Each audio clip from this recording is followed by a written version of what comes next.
안녕하세요. 저는 올해로 35살이 되는 여자입니다. 결혼한 지는 올해로 4년 차가 되네요. 남편은 저보다 2살 연상이고요. 제가 어딜 가서 제 자신이 1등 신부감이라고 말하고 다닐 정도는 아닙니다. 그저 대한민국에 거주하는 다른 사람들과 여타 크게 다를 것 없는 평범한 30대의 여자이지요.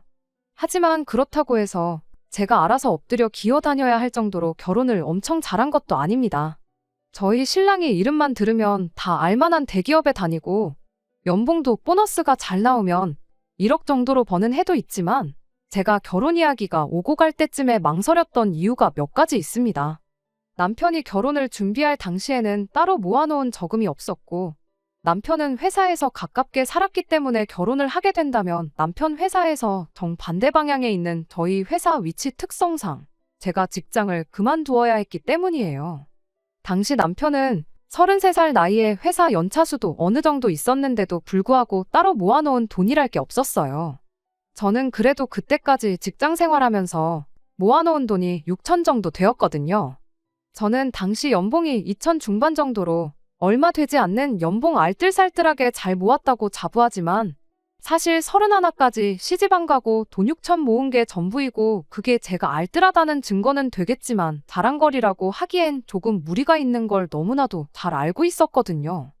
회사도 솔직히 지금 다니는 회사가 익숙해서 그렇지 새 직장을 구한다면 비슷한 벌이로 남편 회사나 신혼집 근처에 구한다면 구할 수 있는 정도의 회사였습니다. 그래서 회사를 그만두는 건 겁이 나지 않았지만 남편이 그 나이 되도록 그 돈을 벌면서 모아놓은 돈이 하나도 없다는 게 이해가 가지를 않았어요. 그래서 남편에게 솔직하게 물었습니다. 어떻게 해서 모아놓은 돈이 하나도 없을 수가 있냐고요. 남편은 자기가 모아놓은 돈이 왜 없겠냐 하면서 자기 계좌 잔고를 보여주는데 솔직히 어이가 없었습니다. 남편 말처럼 남편이 저금이 아예 없는 건 아니었지만 모아놓은 게 돈이 700만 원이 전부였거든요. 그걸 누가 저금이라고 하냐고 그건 비상금으로 보는 게 맞지 않냐고 했더니 아무 말도 없이 가만히 있다가 결국 여지껏 돈 한 푼 모으지 못한 이유를 말해주더라고요. 원래는 집이 넉넉한 형편이었고 남편도 그동안 회사 생활하면서 모아둔 돈이 좀 있었다고 합니다.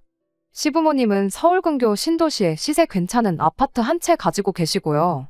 그런데 몇 년 전에 아버님께서 빚 보증을 서게 되면서 담보로 잡혀있던 아파트가 넘어갈 상황이 되고 만 거예요. 급한 대로 그걸 여지껏 남편이 모은 돈으로 불을 껐다고 합니다. 그렇다고 빚이 완전히 없어진 상황이 아닌 가운데 남편이 회사 생활하면서 번 돈을 가지고 그 돈을 계속 갚아나갔다고 하네요. 그 와중에 엎친 데 덮친 격으로 아버님이 뇌졸중으로 쓰러지시는 바람에 남편이 집안의 기둥 역할을 하게 된 상황이었고요. 남편 동생은 현재 해외에서 공부를 하고 있는데 그 유학비까지 남편이 내주고 있다고 하는 겁니다. 그 말을 듣고는 솔직히 결혼해야겠다는 생각이 싹 달아났어요. 모르긴 몰라도 집안의 기둥은 뽑아오는 게 아니라고 들었거든요. 그런데도 제가 남편과 결혼을 하게 된 이유는 작년부터 아버님이 많이 회복되셨다고 했고 빚도 거의 다 갚게 된 상황에서 남편의 여동생 역시 유학이 마무리되고 해외에서 인턴 생활을 시작하게 되면서 더 이상 남편이 여동생의 학비나 생활비를 남편 돈으로 보내줄 이유가 없어졌다는 게 가장 컸습니다. 더 이상 기둥 역할을 하지 않아도 된 남편이고 그래서 남편도 그 생활을 청산하게 될 때쯤 해서 저한테 청혼을 한 거였고요. 시부모님을 처음 만난 자리에서도 남편에게 도움을 많이 받았다고 하시며 부모된 입장으로 면목이 없다고 하셨고 이젠 아버님께서 건강도 되찾으셨고 어머님이 일을 하기 시작했으니 더 이상 도움받을 일이 없을 거라 하셨습니다. 남편 여동생은 해외에 있어서 전화통화로밖에 이야기를 나누지 못했지만 정말 제 여동생 삼고 싶을 정도로 부침성 좋고 그동안 남편 덕분에 힘든 순간 다 이겨냈다면서 앞으로는 오빠한테 빚진 거 갚아나간다는 생각으로 살 거라고 해줬어요. 말씀드렸다시피 당장 모아놓은 돈은 없지만 남편 연봉 정도면 시작할 때야 돈이 없다 뿐이지 빠르면 10년이면 투자가치 좋은 곳에 아파트 하나 해놓고 노후 걱정 일찍 끝내고 잘 살 수 있겠다는 생각이 들었어요. 저도 당장 일자리를 새로 구하긴 해야겠지만 얼마 안 되는 제 월급이라도 보탠다면 행복하게 살 수 있지 않을까 하는 생각에 결혼을 결심하게 되었습니다. 집안의 기둥 역할 끝났다는 말에 가족들이 남편을 걱정해주는 모습에 저는 당연히 앞으로는 꽃길만 걷게 될 줄 알았는데 제가 너무 순진했던 건지 아니면 멍청했던 건지 결국 일이 이렇게 되고 말았네요. 신혼집을 구하는 데 있어서는 솔직히 제가 모은 돈만으로 남편 회사 근처로 전셋집을 구한다는 건 택도 없는 이야기였습니다. 집값이 워낙에 높은 곳이다 보니 아무리 전세라고 할지라도 전세보증금이 웬만한 동네 집 한 채 값만큼 나오더라고요. 그러던 와중에 시부모님께서 제안을 해오셨어요. 어차피 집이 넘어가는 거 막아놓은 돈이 아들 돈이 아니겠냐고.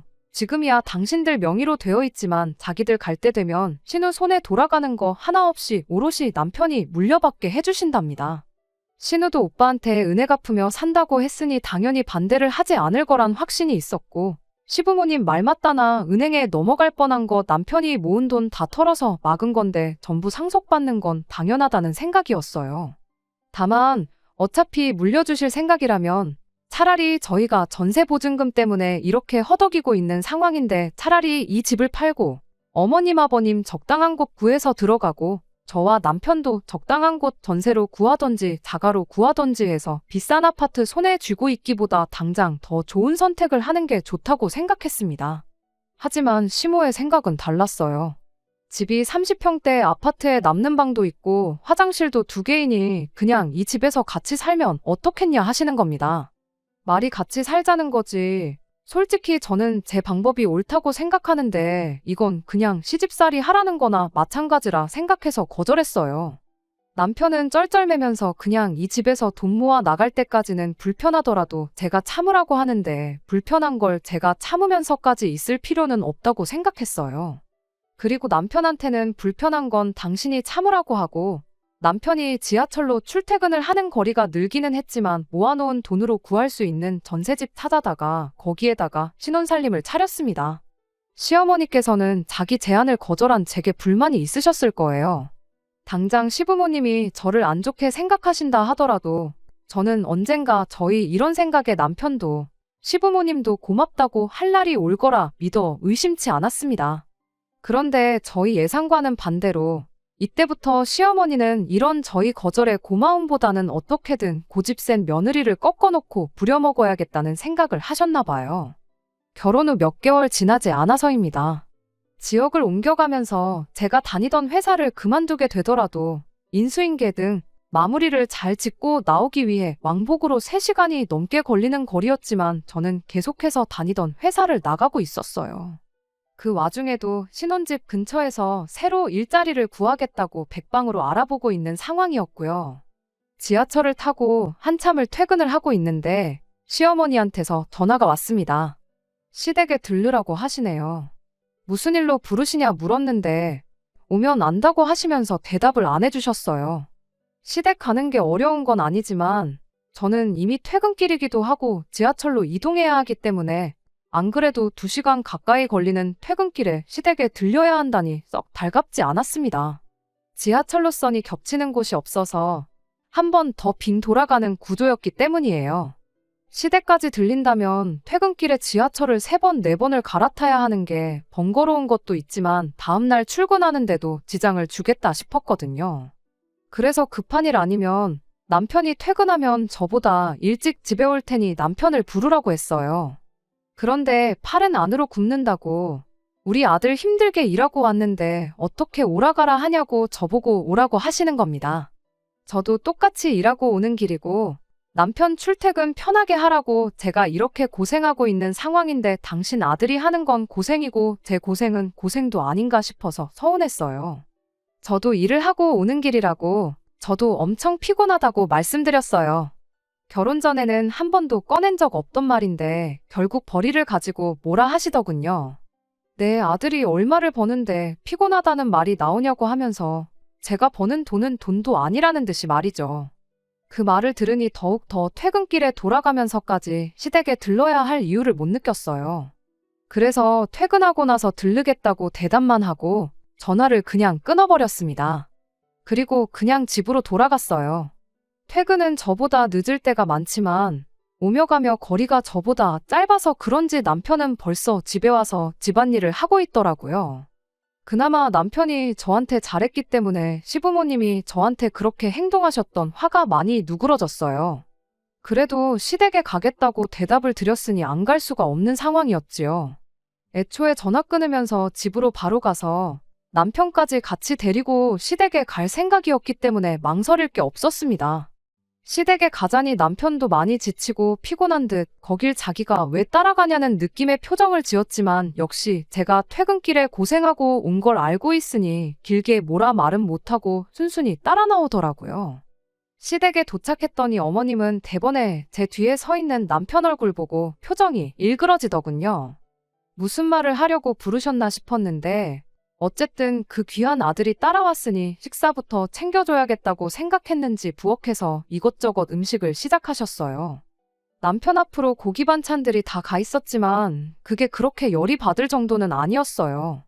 제가 팔만 뻗으면 다 닿는 위치였으니까요. 그런데 진짜 열받는 건 식사가 끝나고 시어머니가 저를 찾은 원래 이유를 늘어놓기 시작했을 때부터입니다. 아버님이 많이 나아지기는 하셨다지만 뇌졸중 후유증 때문에 많이 고생을 하고 계셨거든요. 몸 반쪽이 굳어버리셔서 하루 종일 거의 누워만 계시고 어머님께서 정해진 시간마다 한 번씩 관절이 굳지 않게 스트레칭을 해주시고 계셨다 합니다. 그런데 그게 이제 힘에 부치신다며 그걸 이제 제가 하라고 하는 말씀이셨어요. 스트레칭은 보통 저녁 10시쯤에 하고 있으니 제가 시간 맞춰서 집으로 퇴근하지 말고 시댁으로 오라고 하시는 거죠. 솔직히 어이가 없는 걸 떠나서 어머님이 제정신으로 저한테 저러시는가 싶었어요. 그걸 제가 왜 하느냐고 따져 물었죠. 막말로 시부모님이 남편 부모님이라 시부모님이지 당시에는 평생 남으로 지내온 사람이나 마찬가지잖아요. 그런데 저한테 딸한테 부탁해도 하기 힘든 부탁을 하시니 조금 어이가 없었습니다. 스트레칭만 해드리면 되는 거면 간병인을 쓰면 되는 일 아니냐고 했더니 저보고 그 돈을 내줄 거냐입니다. 그 돈은 당연히 못 내드린다 하니 그러면 어머님이 지금 버는 돈 가지고 간병인 월급 주고 나면 뭐가 남냐고 하면서 저희 보고 당신 생활비를 줄 것이냐 따지시더군요. 제 월급도 얼마 되지도 않으니 남편이 벌어다 주는 돈이 네 월급이다 생각하고 저보고 시아버지 병수발을 들라고 하시는 겁니다. 하루 종일 시댁 와서 막 일하라는 것도 아니고 저녁에 와서 스트레칭 하는 것만 도와주면 되는데 그게 뭐가 어렵냐고 하시는 거예요. 간병인 월급도 시부모님 생활비도 드릴 생각 없고 제가 와서 아버님 병수발 들 생각도 없다고 했습니다.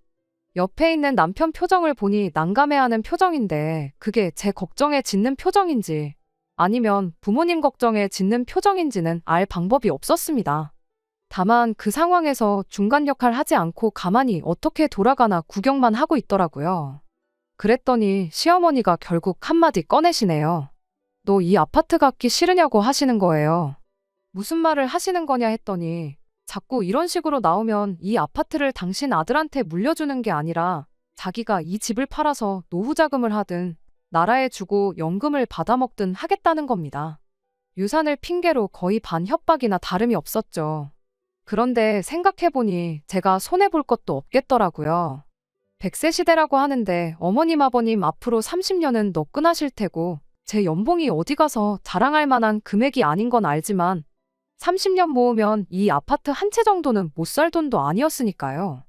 그리고 애초에 남편이 아니었으면 은행에 넘어갔어야 할 집인데 그걸 가지고 주네 안 주네 하시면서 저를 부려먹을 생각을 하시니 앞으로 이걸 가지고 몇 년을 더 울거먹으실 바에 필요 없다고 못을 박는 게 나을 것 같아서 집을 팔아서 간병인을 구하시든 알아서 지지고 볶으시라고 강하게 한마디 하고 나왔습니다. 집에 오는 길에 남편은 제 눈치를 보면서도 말을 아끼고 있었는데 대충 이야기를 나눠보니 그 집을 상속 못 받게 돼도 상관이 없냐고 하면서 자기 평생 번 돈이 들어간 집이다 마찬가지라며 아쉽지 않냐고 하는 거예요. 그래서 남편한테도 한마디 했습니다. 그 아파트 때문에 당신 마누라 평생 시댁에 종살이 시킬 생각이냐고. 그렇게 그 아파트를 상속받아야겠으면 당신이 퇴근해서 시댁으로 가서 아버님 수발 들고 저녁에 집에 돌아오라고 했어요. 그 집에 있어서 보증 잘못 선 것도 당신 돈 들여서 갚은 것도 다 날 위해 한 거 하나도 없지 않냐고. 내가 좋을 거 하나도 없는데 당신하고 당신 부모님 좋으라고 내가 희생할 생각 없다 못을 박았더니 남편도 더 길게 말을 하지 못하더군요. 아무튼 자연스럽게 그날을 기점으로 시댁하고는 척을 지는 정도까지는 아니지만 거의 교류가 없이 지내게 되었습니다. 대신 저도 다른 소리 나오게 하는 게 싫으니 저도 제 할도리만큼은 다 했어요. 명절 때나 어버이날이나 시부모님 생신 때 같이 당연히 자식으로서, 며느리로서 챙겨야 할 날들은 아쉽지 않게 챙겨드렸습니다. 저도 새 직장 구해서 출퇴근 시간도 많이 줄어들었고, 여전히 월급은 얼마 되지 않았지만 제 돈으로 악착같이 생활하고 남편 돈 알뜰하게 모아가면서 그렇게 4년이 지나니까 어느 정도 목돈이 모여서 새 집을 알아봐도 되겠다 싶을 정도로 돈이 많이 모인 상황이었어요. 전세 보증금 빼고 대출 좀 더 받으면 위치 좋은 신축 아파트도 노려볼만 한 상황이 되었지요. 그런데 그렇게 거리를 두고 지내던 시부모님한테서 연락이 오게 되었습니다. 2년 전에 신우가 인턴 생활도 마치고 한국으로 돌아와 있었거든요. 그런데 저희와 시부모님 사이가 틀어진 걸 알게 되고는 오빠한테 은혜 갚으며 살겠다는 말은 쏙 들어가고 연락도 없이 지내고 있어서 엄청 얄미웠어요. 그런데 그 신우가 시집을 가게 되었다는 겁니다. 남편 될 사람은 어떻게 신우가 물었는지는 모르겠지만 집안 괜찮고 현재 다니고 있는 직장도 괜찮은 사람이더라고요. 유학할 때 알고 지내다가 한국에 돌아와 다시 만나게 되고 결혼 이야기까지 오고 가게 된 모양입니다. 신우 결혼한다는 말은 알고 있기는 했는데 시부모님이 갑자기 그때쯤 해서 보자고 하시니 솔직히 좋은 생각이 들지는 않았습니다. 아니나 다를까 시부모님이 저희를 보자고 한 이유는 예상한 대로 돈 이야기였습니다. 아무래도 시댁이 남편 될 사람 집안에서 해오는 것만큼 맞춰서 해올 여력이 안 되니 저희가 경제적으로 신우를 좀 도와줬으면 하셨나 봐요. 신우가 결혼할 때 그냥 넘어가려던 생각도 아니었고 남편이 자기 여동생에 대해서 각별히 생각하기도 하니 저희도 누가 시키지 않아도 돈 500 정도는 해주자고 이미 이야기가 되어 있었는데 시어머니가 요구하시는 건 돈 500으로는 택도 없는 걸 말씀하셨어요. 아예 집을 한 채 해주자고 하시네요. 신우 남편 될 사람 집안이 워낙에 돈이 있다 보니 결혼할 때 시부모님이 집 정도는 해줘야지 자기들 노후를 보장받을 수 있지 않겠냐고요. 보아하니 저희가 시부모님 노후를 가지고 뭘 해줄 거라 생각되지는 않으셨는지 저희 보고 신우가 결혼하고 살 집을 해주라는 겁니다. 저희한테 그게 무슨 이득이 있냐고 하니 당신들 노후는 신우네가 해줄 것이니 저희 보고도 남는 장사라고 하시는 거예요. 그게 어떻게 남는 장사냐고 했더니 또 시부모님 만능 해결책이나 마찬가지인 집 이야기를 하시는 겁니다. 너희는 또 이만큼 돈을 모을 수 있지 않느냐고 하시면서 우리 살 날이 남으면 얼마나 남았냐고 당신들 노후에는 생활비는 신우한테 타서 살다가 지금 살고 계신 집을 남편에게 상속해주면 되지 않겠냐고 하시는 겁니다. 애초에 결혼 전부터 그 집은 남편에게 물려주시기로 말했던 것이었는데 이제 와서 또 그걸 조건 삼아 저희 돈을 뜯어가려 하시니 어이가 없었어요. 그리고 당장 어머님하고 사이 틀어졌다고 해서 한국 돌아오고도 저희한테 연락 한 번 없던 신우였는데 자기도 권리가 있는 부모님 유산을 순순히 포기를 하겠어요. 아마 진흙탕 싸움이 나도 충분히 날 것 같은 상황이었지요. 그래서 저는 아무리 생각해도 저희한테 좋은 게 하나도 없지 않느냐고 거절을 했어요. 평소 때는 이런 상황에서 말 한마디 안 하는 남편인데 남편이 한마디를 거들더라고요. 거기서 남편이 제 편을 들어주며 같이 싸웠다면 이혼까지는 생각 안 했을 겁니다. 그런데 남편은 시어머니 말이 틀린 게 없다면서 저보고 다시 생각해보면 안 되겠냐는 거예요. 당장만 봤을 때도 엄청 손해보는 장사이지만 저희가 시부모님 집을 상속받았을 때 신우가 가만히 있을 거라는 보장이 있냐고 따지니 남편이 그러면 지금부터라도 우리가 시부모님을 모시고 살면 되는 일 아니겠냐고 하는 겁니다. 생활비는 신우가 주고 시부모님 모시고 사는 걸 우리가 하고 있으면 되는 거라고 그렇게 되면 신우가 살 집을 우리가 해주는 거나 마찬가지고 신우도 생각이 있으면 그 돈을 탐내지 않을 거라고 하는 거예요. 4년 생고생 해가며 집살 돈 만들어놨더니 그 돈으로 신우 집 사주고 시월드 시어머니와 거동 불편하신 시아버지를 모시고 살자고 하니 어이가 없었습니다.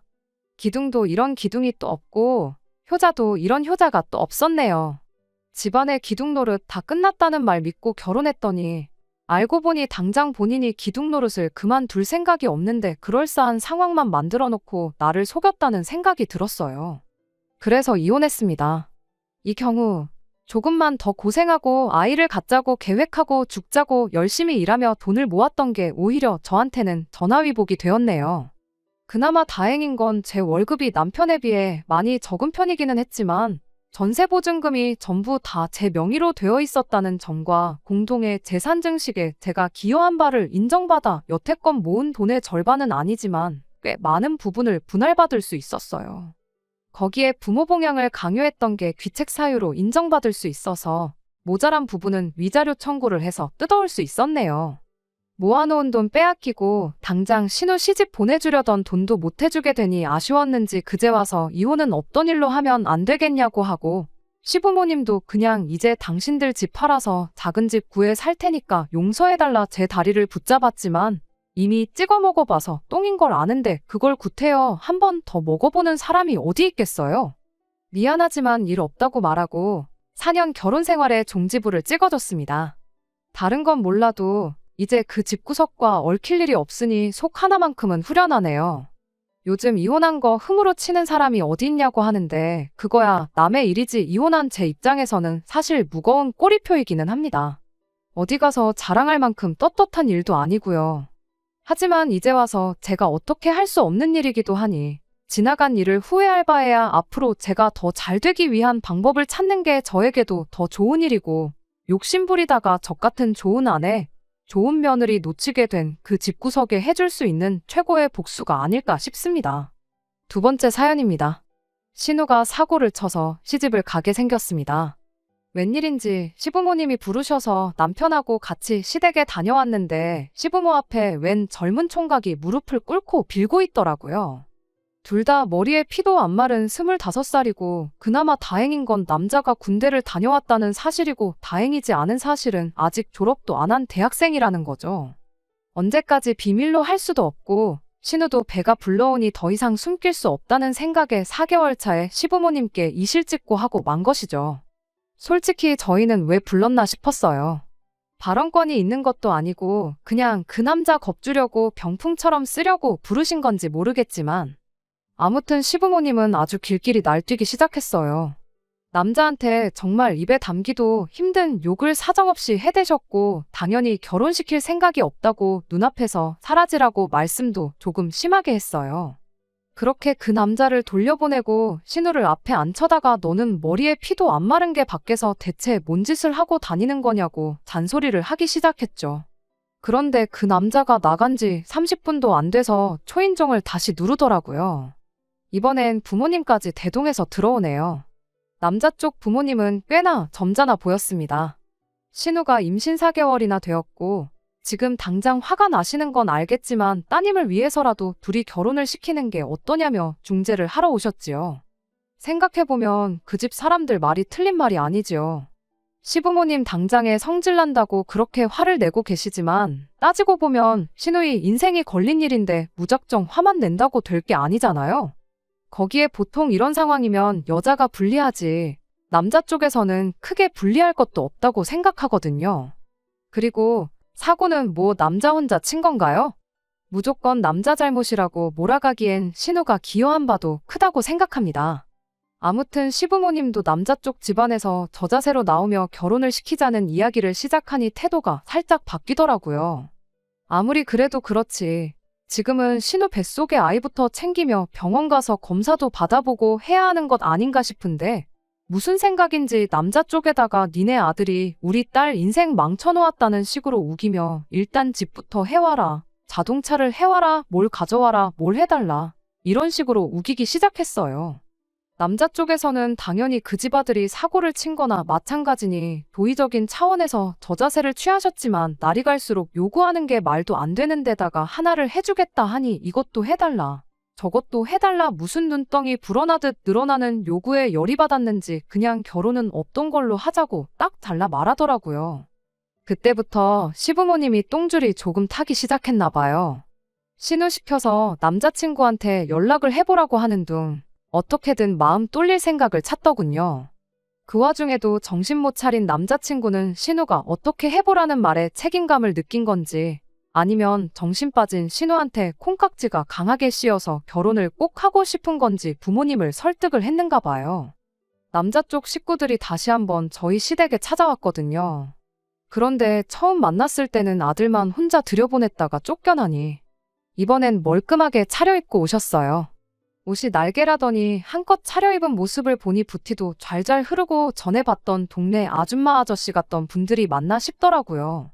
차려입은 옷 때문에 그런가 말투도 행동도 처음 봤을 때보다 더 품이 있어 보이고 시어머니가 말도 안 되는 요구를 하며 놀리라고는 하나도 없는 궤변을 뱉을 때마다도 평정심을 잃지 않고 잘 대처를 하더라고요. 알고 봤더니 그 집 아버지는 지역에서 독점으로 하고 있는 사업을 하고 있었고 어머니는 공무원 출신으로 집안이 아주 좋다고 하더군요.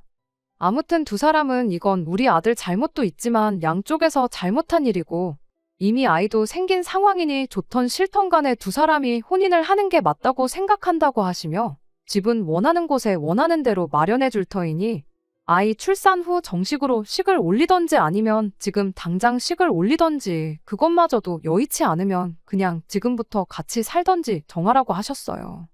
집을 원하는 곳에 해주냐는 말에 시어머니 눈이 반짝하시며 지역에서 제일 비싸고 신축인 브랜드 아파트 이름을 대며 그 아파트도 해줄 수 있냐고 물으시니 남자 쪽 아버지는 시모 질문에 말씀드렸다시피 원하는 곳에 원하는 대로 마련해 주겠다고 자신있게 대답하시더군요. 시부모님 봉잡았다는 표정으로 싱글벙글해 계시며 당장이라도 결혼식을 올리자고 하실 것 같은 분위기로 말을 꺼내는데 그 집 아버지가 말을 딱 자르면서 한 가지 조건을 걸더라고요. 관습적인 건 부족함 없이 다 지원을 해주겠으니 당신들은 뭘 가져올 수 있느냐고 물으시며 우리 시댁에선 당장 뚝딱하고 나올 규모가 아닌 정도의 혼수와 예단 목록을 내밀더군요. 끝까지 예의를 갖춰며 저자세로 나오는 그분들을 우습게 보며 갑질 아닌 갑질을 하면서 한몫 뜯어낼 것처럼 행동을 하시니 아예 그분들께서 이참에 작정을 하고 제안을 들고 오신 거지요. 그분들이야 지역 유지에 노후 준비까지 다 되어 있는 빵빵한 집안이지만 저희 시댁은 사실 땡전 한 푼 없습니다. 가진 거라고는 더러운 성질 말고는 내세울 게 아무것도 없는 사람들이거든요. 그나마 신우가 얼굴이라도 예뻐서 어떻게 돈 많은 남자를 물었나 본데 그쪽에서 결혼을 위한 확실한 조건을 들고 나오니 시모도 엄두가 나질 않는지 주춤하시더라고요. 현실을 직시하니 정작 자기들은 몸뚱이 말고는 가진 게 하나도 없다는 걸 깨달으신 거죠. 시부모님이 그분들 제안에 어떻게 할 수 있다, 없다 같아부터 대답을 하지 못하고 있으니 상황이 역전이 되어버린 거죠. 그 집 사람들은 그렇다면 결정을 내리고 다시 이야기하도록 하자고 하고 유유히 자리를 뜨셨어요. 시모는 허탈한지 닥쳤던 개마냥 현관문 쪽만 바라보고 있더라고요. 하지만 이 모든 상황을 옆에서 지켜보는 제3자인 제가 볼 때는 다른 건 모르겠고 신우 뱃속의 아이만 불쌍하더라고요. 엄마와 할머니가 될 여자가 태어나지도 않은 자신을 가지고 계산기만 두들기고 있다는 걸 알면 얼마나 마음이 아플까 싶었습니다. 제가 시집 올 때도 많이 힘들었어요. 시댁 정말 가진 것 하나도 없으면서 요구하는 건 더럽게 많았어요. 당시에 아버지 사업이 잘 안 풀려 집안 형편이 어렵던 시절이라 저희 쪽에서 해갈 수 있는 게 거의 없었어요. 하지만 시댁도 요구하는 거에 비해 뭐 하나 해줄 형편이 안 되었기 때문에 그냥 양쪽 다 집안에서 지원받는 건 없는 걸로 하고 남편과는 단칸방부터 시작하기로 했었어요. 피차 저도 남편도 서로 해온 건 없는데 저는 결혼 생활하면서 시댁 간섭도 많이 받아야 했고 별 쓸데없는 일로 종노릇, 식모 노릇도 해야만 했어요. 그래도 묵묵히 살았지요. 남편 하나만 바라보고요. 단칸방 생활 시작했지만 둘이서 힘을 합쳐가며 용케도 돈을 모아 단칸방에서 결혼 생활 2년 반 만에 8천짜리 전셋집을 구해 들어가게 되었습니다. 그만큼 남편은 제 든든한 배우자이자 동반자가 되어주었어요.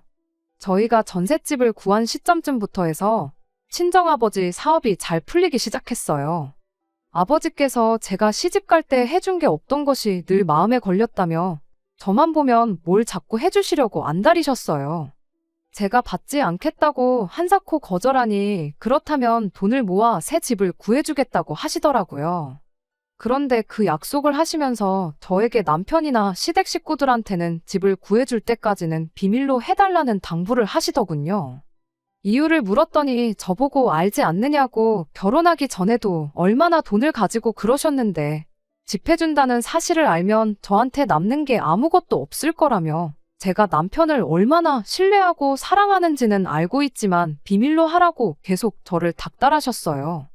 저도 시모에게 당했던 게 있으니 조심해서 나쁠 건 없겠다는 생각에 그렇게 하기로 했고요. 이번 신우의 일도 사실 제가 친정아버지께 부탁하면 어느 정도 도와줄 수 있었지만 일부러 관여를 하지 않았어요. 하다 정 안 된다면 그때 가서 제가 조금이나마 보태줄 의향은 있었지만요.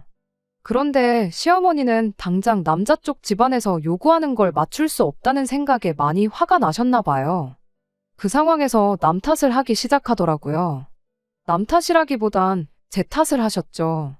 며느리라고 하나 있는 거 이럴 때 도움도 안 되고 쓸모가 없다고요. 그러면서 제가 아이가 없는 걸 가지고도 뭐라고 하시더라고요. 아직 때가 되지도 않은 신우는 벌써부터 아이를 가졌는데 대를 이어야 할 며느리는 임신도 못하고 저러고 있다고요. 제가 몸이 안 좋아서 아이를 가질 수 없는 몸이기는 한데 그걸 가지고 또 제 속을 후벼 파시니 마음이 안 좋았어요. 왜 시부모님이 돈 마련할 방법이 없어 생긴 스트레스를 저한테 푸는 건지 이해가 가지 않더라고요. 결혼 생활 8년을 넘게 참아왔는데 더 못 참을 게 있나 싶어서 참았어요. 그런데 참고 있으니 더 심한 말을 합니다.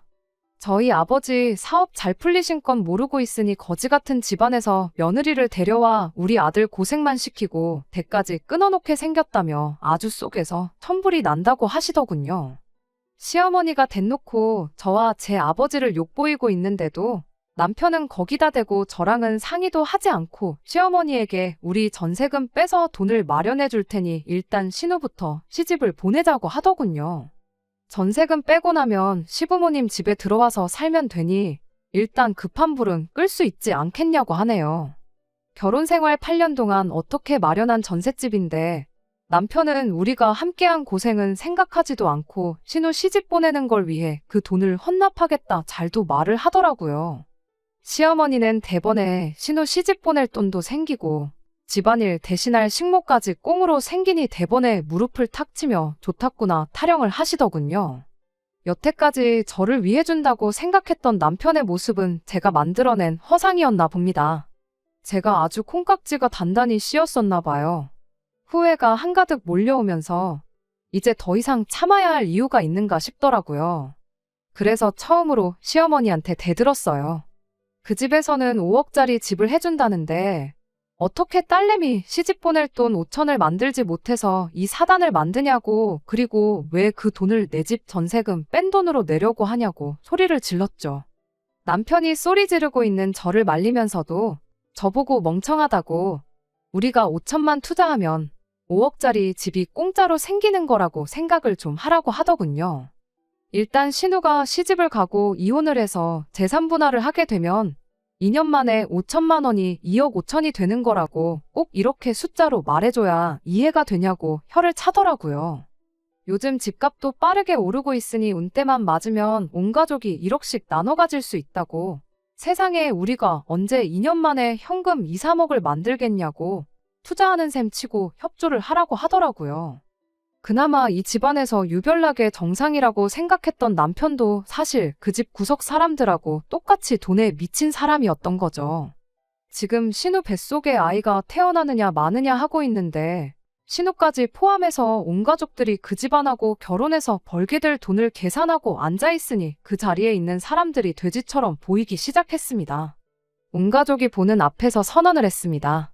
그렇게 그 돈으로 신우 시집을 보내야겠으면 빼라고. 전세금은 8천이고 둘이 맞벌이 하면서 모은 거니 반은 제가 가져가겠다고요. 그리고 그 돈을 나누는 순간 저는 이 결혼 생활 그날까지만 하고 끝내겠다고 선언했습니다.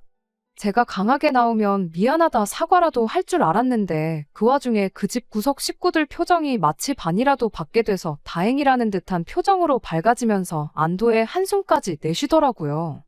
그러면서 돈 1,000만 원은 어디서 구해야 하냐며 상의를 하더니 저보고 가져갈 땐 가져가더라도 1,000만 원을 빌려줄 수 있겠냐고 물어보더군요. 그 순간 정말 남아있던 일말의 정마저도 다 떨어져 버렸어요. 전세금을 빼고 저희 집 짐을 시댁으로 옮기는 그날, 저는 아버지에게 전화를 했어요. 회사에서 쓰시는 외제차를 끌고 저를 데리러 오셨습니다. 시댁인간들은 친정아버지 등장에 넋이 나가버렸죠. 그동안 사업 망한 사돈 집안에 단칸방에서 시작해 종노릇을 시켜도 군소리 한 번 안 하던 거지 집안이라고 생각을 했는가 본데 그 거지라고 생각했던 친정아버지가 떡하니 외제차를 끌고 오시니 말이죠. 아버지는 저를 데려가면서 시댁을 향해 그 돈 없어도 당장 사는데 아무 지장은 없지만 거지 같은 집구석에 단돈 1원도 묶여있는 꼴은 보고 싶지 않으니 늦지 않게 계좌에 넣으라고 하시더군요. 그깟 5천만 원, 내 딸아이 사람 대접만 해줬어도 내주는 건 문제도 아닌데 결혼할 때부터 사람을 돈으로 생각하는 그 모습이 온 가족이 아주 다 똑같은 사람들이라고 손가락질을 하셨어요. 신우 결혼은 축하할 일이고 이제 내 딸은 내가 다시 데려갈 테니 2번 다시 엮이지 않으면 좋겠다고 말하고 저를 차에 태우고 출발하셨어요. 아버지 차 룸미러로 그 작자들을 슬쩍 쳐다봤죠. 어쩔 줄 모르고 멍하니 서서 멀어지는 아버지 차만 바라보고 있는데 차가 멀어지는 만큼 똑같이 멀어지는 남편과 시댁 식구들을 보니 참 오만 가지 감정이 오고 가더라고요. 어려울 때 가장 힘이 되는 건 남편이 아니라 가족이었네요. 제가 참 어리석었어요. 언젠가 벼뜰 날이 오겠지 싶어 참아온 허송세월이 안타깝기만 하더라고요. 그래도 이제 다시 부모님과 함께 살게 되니 저는 다시 집안의 공주님이 되었네요. 아버지 출근하고 적적하신 어머니 말동무가 되어주고 일 끝나고 지치신 아버지한테 애교도 부려보고요. 내 존재가 이렇게 소중할 수 있는지 새삼 깨달았습니다. 후기라고까지 할 건 없지만 얼마 전에 남편이 용서를 구하며 연락이 와서 최근 소식 한번 전해드려요. 신우는 그렇게 조심성 없이 까불더니 결국 유산을 했다네요. 인과응보라고 해야 할까요? 오고 가던 결혼 이야기도 순식간에 사라지고 남자 쪽에서 병원비 내주는 선에서 마무리를 지어버렸다고 합니다. 신우가 파혼을 하고 자기도 많이 반성을 했으니 다시 합치자고 제안을 해오네요. 제가 원한다면 시댁과는 아예 인연을 끊고 살겠다고요. 저는 다 필요 없다고 대답했어요. 신우가 그렇게 된 것도 너가 나를 잃게 된 것도 전부 자업자득이라고요. 신우도 애초에 남자 쪽 제안을 받아들였으면 적어도 결혼을 해서 적당한 지원을 받으며 살고 있었겠죠. 남 탓만 하는 사람들이 애초에 자신들이 일을 해결할 생각은 하지 않고 남의 덕만 보려고 하는 건 양심이 없는 거라고. 이제 2번 다시 저한테 연락할 생각하지 말고 그렇게 자식 장사해서 어디서 호구라도 물어서 인생 역전 제대로 한번 해보라고 하고 전화를 끊어버렸어요. 바닥부터 시작해 8년 동안 함께 고생해가며 많은 정이 들었던 남편이지만 저한테는 이제 그 어떤 후회도 남지 않네요. 이대로 제가 다시 다른 사람을 만나지 못한다고 할지라도 저는 저에게 새롭게 주어진 인생의 막을 살아야겠어요. 끝까지 들어주셔서 감사합니다. 오늘의 사연은 여기까지입니다. 구독과 좋아요, 알람 설정 부탁드리고 더 좋은 사연으로 다시 찾아뵙겠습니다. 감사합니다.